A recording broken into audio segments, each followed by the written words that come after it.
చిన్నారి బంగారు కన్నా అల్లారు ముద్దంటి ఓ పూచి కన్నా ఆ చందమామ దిగి వచ్చినమ్మా నీ రూపాన కన్నా చిన్నారి పొన్నారి బంగారు కన్నా అల్లారు ముద్దంటి ఓ పూచి కన్నా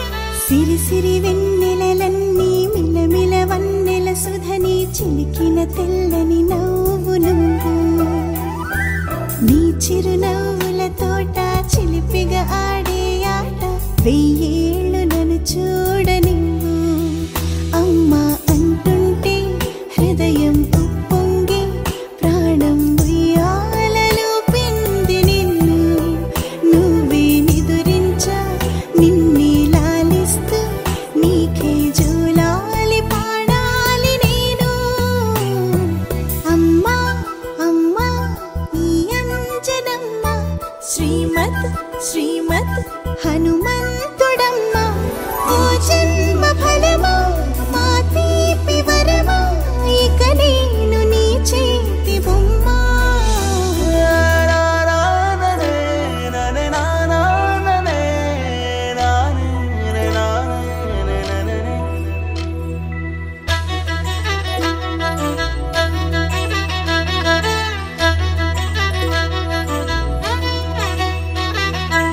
బుడి అడుగుల బుడతావు అంటూ పొగడాలి ఈ లోకమంతా నీ అల్లరంతా కళ్ళారకంటూ నే మురిసిపోతూనే ఉంటా ఈ చిట్టి పొట్టి హనుమంతుడికి రవితేజ నానారు అంట నానారిలోని ఆ మంచి నడతాను మించిపోవాలి అంట ఇలా ఎన్నాళ్ళు కానీ ఎన్నేళ్ళు రాని నా చిట్టి తండ్రి నువ్వు తండ్రి భవని మీ అమ్మకు నువ్వెప్పటికీ పసివాడివి లాలా లాలా లాలా లాలా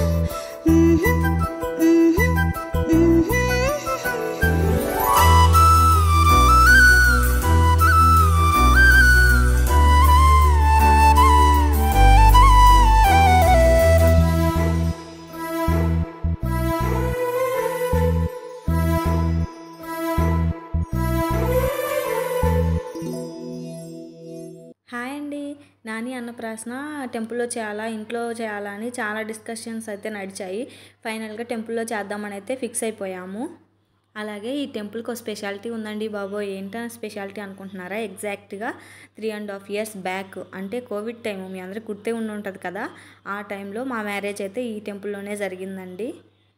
ఇప్పుడు మా బాబుకి అన్నప్రాసన కూడా ఈ టెంపుల్లోనే జరుగుతుంది. సో మాకు కూడా ఒక స్వీట్ మెమొరీ లాగా ఉంటుంది కదా అని చెప్పేసి మేము టెంపుల్లో చేయాలని అయితే ఫిక్స్ అయిపోయాము ఇక్కడ. అలాగే ఇక్కడ ఇంకో అర్థం కాని విషయం ఏమైనా ఉంది అంటే, ఫంక్షన్ అనగానే ఎంత హుషారుగా ఉండే చిన్నపిల్లలైనా సరే ఖచ్చితంగా క్రాంకీ అయిపోతారు. ఎందుకు ఏంటి అనేది వాళ్ళకే తెలియాలి, మేబీ ఎవరికి అర్థం కాదు ఆ విషయం అయితే. నాని కూడా అంతేనండి. అన్నప్రాసన 2 days ఉందనగా ఇంకా ఫుల్ కోల్డ్ వచ్చేసింది. అస్సలు కోఆపరేట్ చేయట్లేదు. మేమైతే చాలా ప్లాన్స్ అనుకున్నాము, బట్ అన్నీ కుదరవని చెప్పేసి ఏం చేయలేకపోయాం మేమైతే. పర్లేదు, అట్లీస్ట్ ఆ కొంచెం సేపు అయినా సరే కోఆపరేట్ చేశాడు. ఆ విషయంలో అయితే చాలా హ్యాపీగా ఫీల్ అయ్యామండి మేమైతే.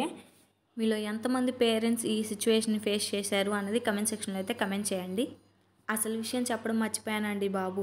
అన్నప్రాసనలో అయితే ఫస్ట్ నాని బుక్ పట్టుకున్నాడండి, సెకండ్ అయితే గోల్డ్ పట్టుకున్నాడు, అండ్ థర్డ్ అయితే పాయసం పట్టుకున్నాడండి. ఫైనల్లీ నాని అన్నప్రాసన అయితే ఇలా జరిగిందండి. చూశారు కదా మీ అందరికి కనుక నా వీడియో నచ్చినట్టయితే లైక్ చేయండి, షేర్ చేయండి, కమెంట్ చేయండి, మర్చిపోకుండా సబ్స్క్రైబ్ కూడా చేసేయండి. Thanks for watching. బాయ్.